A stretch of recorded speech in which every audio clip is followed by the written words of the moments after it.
Suriah simulasi serangan Israel menggunakan rudal Rusia.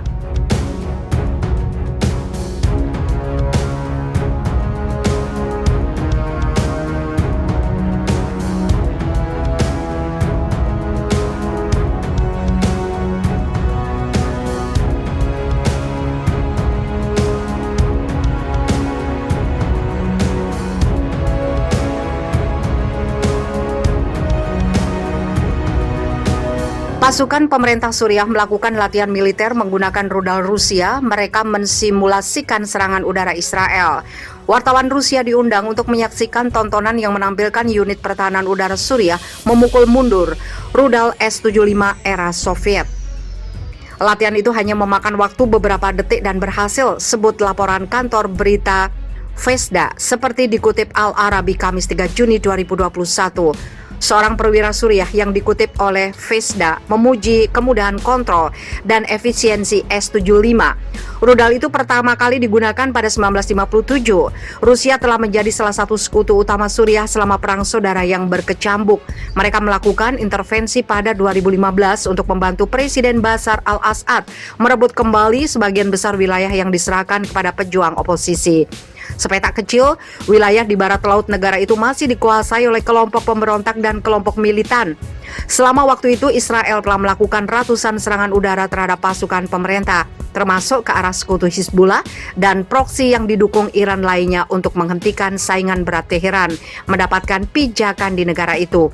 Awal bulan lalu, memulai apa yang diklaimnya sebagai mobilisasi terbesarnya sejak perang kelompok bersenjata 2006 dengan Israel.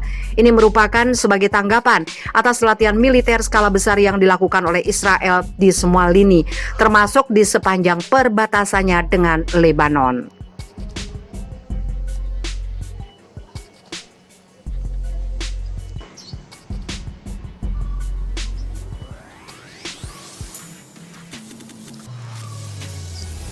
Al-Aqsa diserang Israel lagi, milisi Palestina beri seruan untuk rakyat Palestina, jadikan sebagai hari kemarahan. Hingga saat ini, Israel dan Palestina masih belum menemukan titik temu kesepakatan yang pasti untuk menghentikan berbagai persoalan dan konflik yang terjadi beberapa waktu lalu.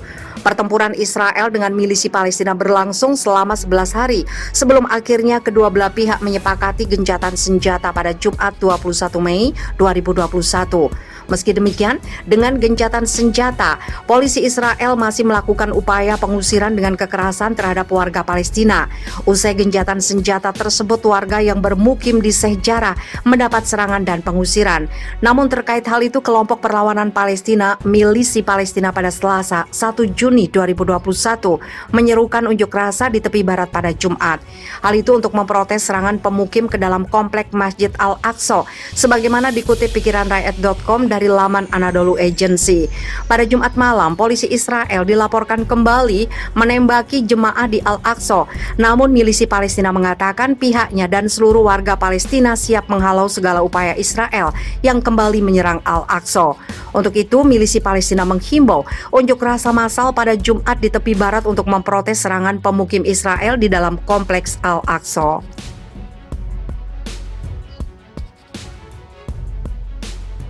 Kami menyerukan untuk menjadikan Jumat ini sebagai hari kemarahan di tepi barat dan menggelar demonstrasi massal untuk memprotes upaya pemukim untuk memaksakan kesepakatan selesai dengan bantuan pemerintah pendudukan, kata milisi Palestina dalam sebuah pernyataan.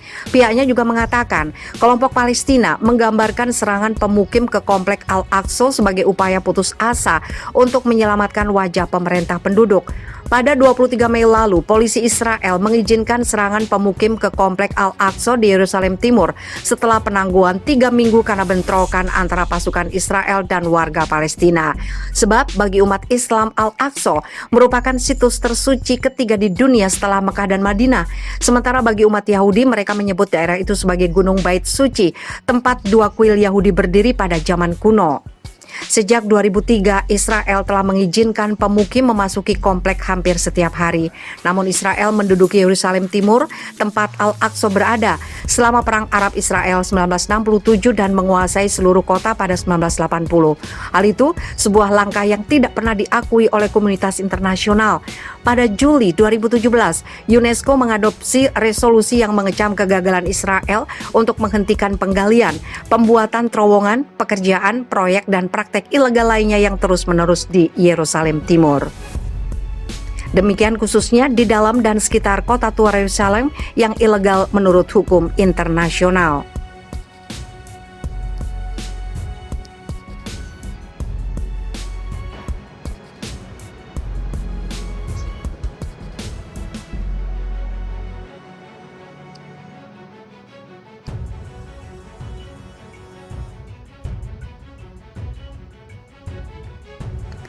Pertempuran pedang Yerusalem, konflik berdarah di hari raya. Israel dan kelompok pejuang milisi Palestina akhirnya sepakat untuk melakukan gencatan senjata setelah pertempuran pecah selama 11 hari. Baik militer Israel dan para pejuang milisi Palestina tetap mengklaim kemenangan berada di pihaknya.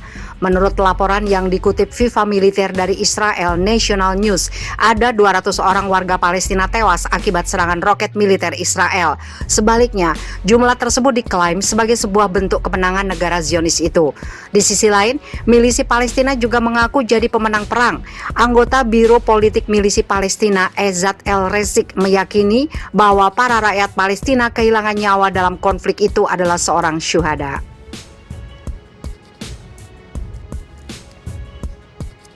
Menurut El-Rezik, rakyat Palestina tahu persis bahwa mereka harus melakukan perlawanan untuk membebaskan tanah air mereka dari cengkraman Israel. Mewakili milisi Palestina, El-Rezik menyebut perang itu dengan julukan Perang Pedang Yerusalem.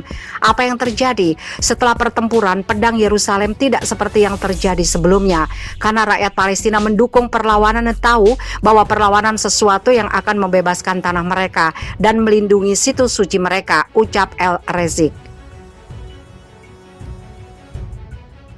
Pernyataan El-Rezik terkait perjuangan untuk melindungi situs suci Islam, Masjid Al-Aqsa, sangatlah tepat.